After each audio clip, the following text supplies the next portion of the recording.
A couple of weeks ago, I was out shooting a roll of Kodak 500T, and it occurred to me that I haven't seen anyone talking about processing it as a black and white film stock.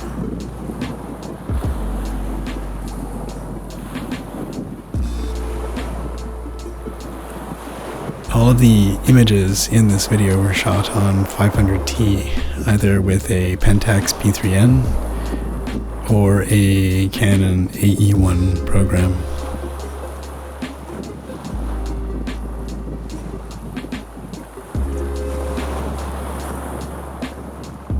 I've processed 500T in C41 and generally like the results, but I don't often have C41 hanging around, and Caffenol is so much easier to work with.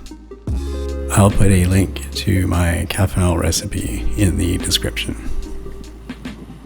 All of my editing is done in Darktable and Glimpse. In this video, we'll be in Darktable. We are going to start with an image that I shot a few years ago so that we have a point of comparison between landscape and portrait images.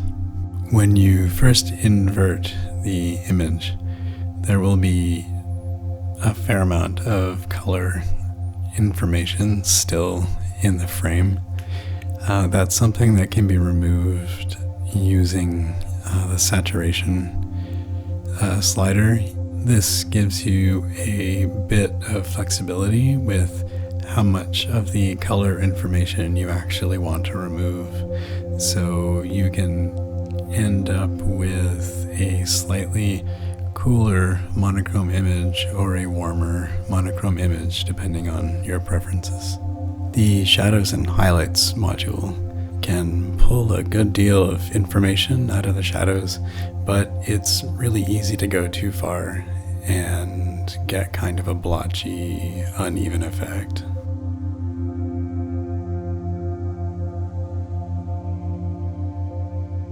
I really do like the quality of the grain.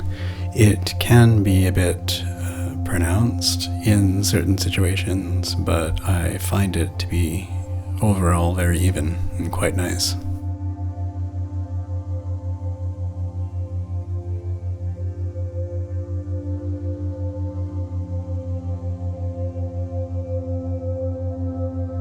Let's have a look at one more edit, and we can end the video with a quick pass through a collection of finished images.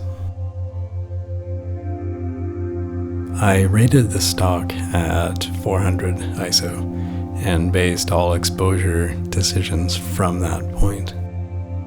Previously, I had been rating it at 250, but in one of his videos that I'll link below, Ed Pavez mentioned the sweet spot being 400, and it does seem to work really well.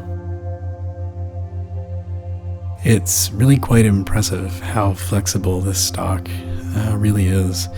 You can overexpose it, underexpose it, cross-process it, treat it as black and white color, and you generally get really good results.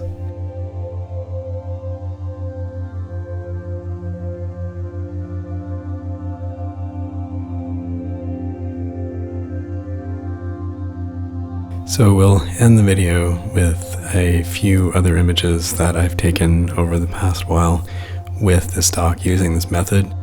And I hope it encourages you to track down some of this film and try it out.